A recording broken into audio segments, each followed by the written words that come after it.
another one of our lectures. Before I introduce Paul Teske, let me just go over a few preliminaries. One is that there is no lecture next week, even though your flyer says next week. It's actually on the 17th. We'll be having Jim Guthrie from Vanderbilt, who will be here to talk to us about what do you do when you don't know what to do. And since we often don't know what to do, this should be an extremely lengthy lecture. And Jim is really wonderful to listen to, so I think you'll enjoy it. So that'll be on the 17th right here. Also, I just want to remind folks that you can visit our website, which is available at uaedreform.org. So www.uaedreform.org, where you can see information about our department, about research that we're doing. You can see the research activities of all the different faculty members. You can also see a schedule for our lecture series, so you see what lectures are coming up. And you can also click on past lectures to view video recordings of them in case you've missed any. But then, of course, you would have missed a fine Panera lunch. So I think you wouldn't want to do that. With those preliminaries out of the way, let me introduce Paul Teske. Paul is the Dean of the School of Public Affairs at University of Colorado, Denver. And prior to that, was at SUNY Stony Brook for a period of time where he collaborated extensively with Mark Schneider, who's now the Commissioner of the National Center for Education Statistics in Washington. And prior to that, Paul received his doctorate from Princeton from the Woodrow Wilson School in Public Affairs. And today, Paul is going to be talking to us about reforms underway in Denver and implications for market reform. Thanks, Paul. Thanks, Jay.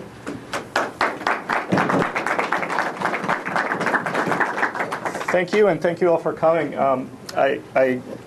My flight back is relatively quickly after this talk, so I want to make sure I thank everyone now, and especially thanks to Jay for inviting me, and to everyone else who's been driving me around. I've had a half a day or so to see Fayetteville and the university, and it's very impressive. And I also think, as most of you are aware, the Department of Ed Reform is really off to a great start, and now I think staffed up with some fantastic new people, and from what I can tell from my conversation, some really good graduate students here already. And again, you probably know this, but I think you're making an impact around the country, which is important. And there's a lot of great things going on here. So I'm pleased to be able to come and talk to you.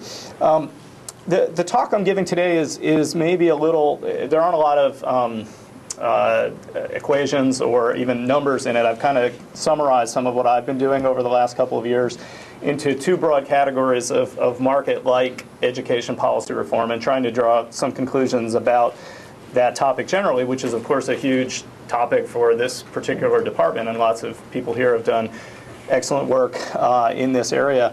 So I'm going to talk first about school choice and some of the work I've been doing, especially on how parents make choices and where they get their information from, and some of the micro elements of school choice. Not so much, whether charter schools or vouchers end up improving performance of kids or anything of that nature, but more focused on parent decision making. And then secondly, talk about teacher pay for performance and focus particularly on Denver's pro-comp plan, which has been much in the news in the last couple of years, and in some ways is at the leading edge of some of what's going on with teacher pay around the country.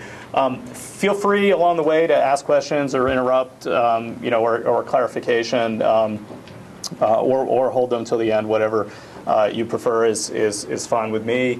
And I thought first I'd give a sort of general take, my general take after 10 or 15 years of studying education policy on what I think the broad issues are, and when we sort of focus in on market-like education reforms, what one might reasonably expect out of that.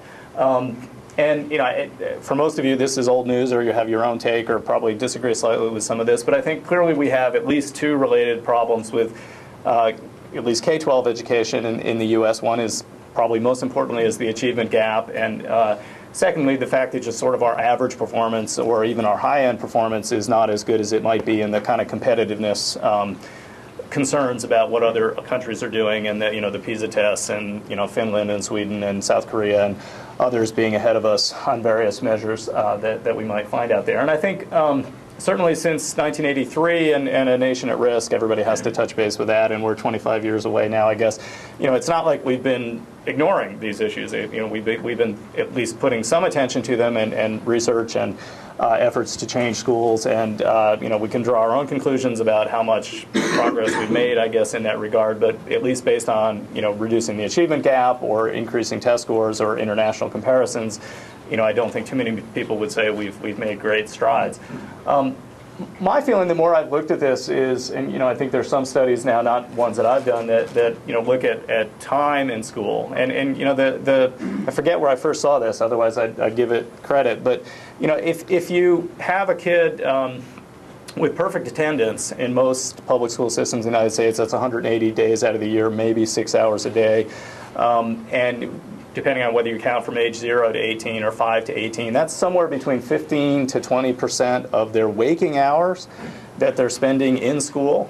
That's if they have perfect attendance, and obviously lots of low-income minority kids do not. Lots of other kids don't, I guess, too, as well. And so the question is, how much can we expect from the leverage of that 15% of time to the other 85%? What is the other 85% of time the kids are spending? Well, it's with their parents, it's with their peers, it's with the TV or the internet, or something else sort of in between. And it's probably pretty easy to argue that most of that other 85% is higher quality in educational terms for middle income and upper income kids. Whether it's parents helping them with homework or taking them on summer vacations or whatever the case may be. And I'm increasingly convinced, whether it's looking at successful charter schools like KIPP or looking at, the study of summer loss and how much bigger that is for low-income kids, that that time issue is a real issue. And obviously it's not easy to increase that amount of time, but it seems clear that our international competitors that do better, have kids spending more time either in school or in education of some kind. And I just like to throw that number out because, especially for people that haven't thought a lot about education reform, it usually surprises them, and I think it's interesting in that regard. But related to that, another number that I usually throw out that I think comes from Hawksby, Carolyn Hawksby's work, is but it's really looking at just a bunch of studies about relating achievement or test scores to individual characteristics, and that last bullet point is really the point about the achievement gap, right? I mean, if we know parents' SES, and the more we know, kind of the more we're able to predict what the children's test score is going to be, and in many cases, mother's education does a good chunk of that. Sadly, we can predict, with pretty good accuracy, most of the variation in test scores, that is out there. And I think in a non-achievement gap world, what we're aiming for is that number to be much smaller, so that it's really not random, but it's much more a function of individual kids' talent and effort rather than who their parents were in terms of how they perform on various tests. Okay. So moving to education and markets, I think clearly, education is what economists would define as a partial public good, and public goods are defined by their non-rivalry, non-excludability nature. But most public goods in the real world have some aspects of rivalry and excludability. Certainly, classes can get up to a certain size, or schools can get full, or we could exclude kids from schooling as a legal matter, although we don't. But that partial public goodness at least means that in order to provide the good, we need to coerce taxpayers by forcing them legally to pay their taxes. And it's always useful to point out that something on the order of 25% of families at any given time have a kid in the K-12 system. The other 75% don't, and they're obviously paying for the education of other people's children on the theory that that education will improve their quality of citizenship, of their interactions in the economy, in the labor market, et cetera, et cetera. And then the key element on Friedman's notion of school choice is really that the actual, even though the coercion has to take place to bring the money in to fund this partial public good, the actual good itself need not be provided by government. It could be provided by private operators or other operators, and each student could have a voucher or something like that. And so we've gotten to the world in the last 50 years of kind of market-like analogies, and people have different takes on that.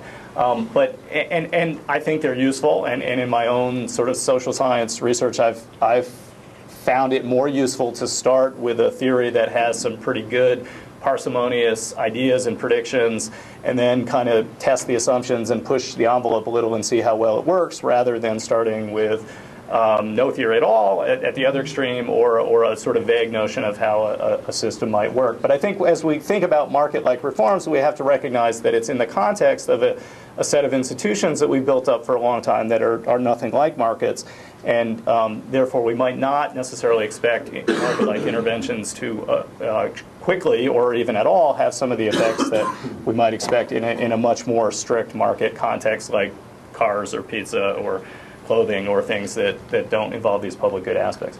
Okay, so in terms of that, what if we do introduce market-like incentives into this public education system? And the two that I want to look at are school choice and teacher pay for performance.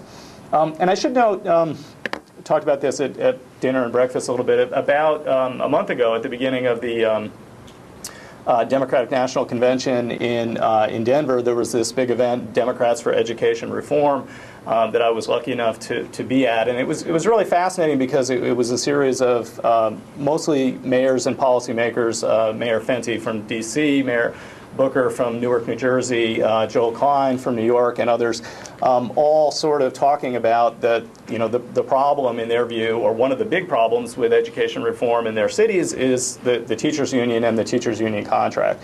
And of course, the teachers unions have long been the one of, if not the major political and financial supporter of the Democratic Party. And so this real tension on these kinds of reforms and these issues, school choice, pay for performance, was really getting played out there. And in that meeting, it was quite exciting, and people were kind of saying, this is a historic juncture in the Democratic Party, that people are standing up and saying that, there are problems with the teachers union, and not just kind of not talking about that or avoiding that. So I think these are some of the issues that we'll see played out in that domain in the future as well.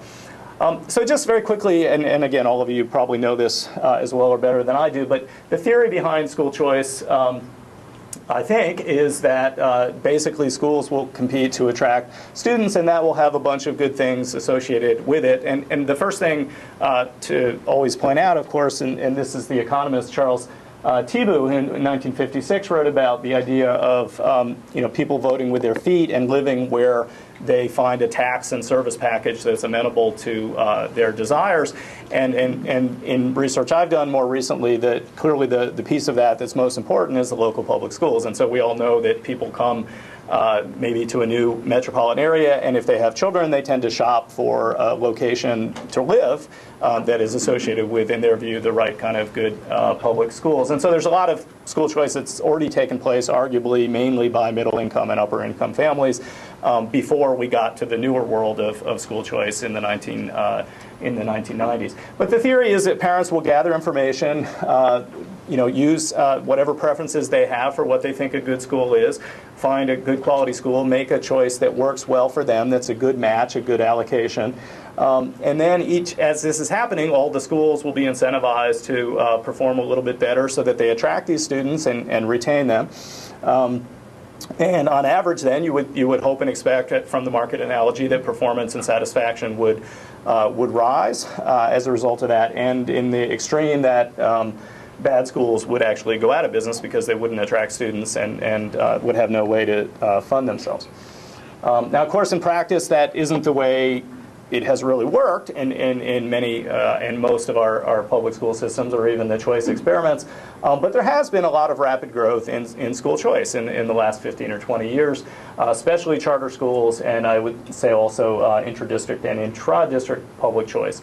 There's also been voucher programs and experiments that many of you in this room are currently studying, and those are certainly of great interest.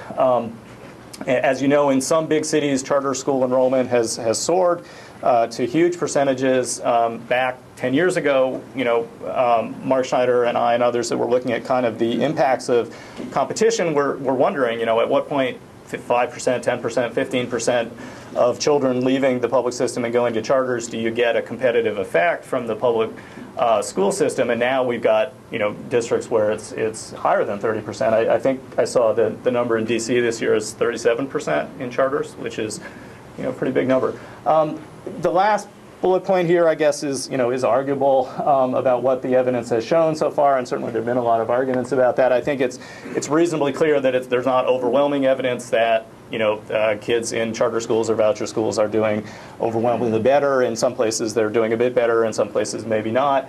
As with all these studies, it's hard to get really good data and do the things you'd like to do in an ideal social science kind of study. But so I want to shift more to what my work has been on, which is in the micro elements of choice. And here, again, the model or the theory is pretty basic. Parents and I put in parentheses, families seek out information. One of the findings that we have is that children, especially at the middle school and high school level, play a pretty big role in not surprisingly, in school choice, and there hasn't been a lot of past research that's looked at that. And so the parents and the families compare alternatives based on their priorities. They make a choice. It's important, I think, at the same time that others are making a choice too, and choosing that school or choosing other schools based on their own set of values and preferences and options. And then the student enrolls, and the parents and the family are either satisfied and they work their way through however many years of that school, or they're not, and they leave and kind of start the process all over again.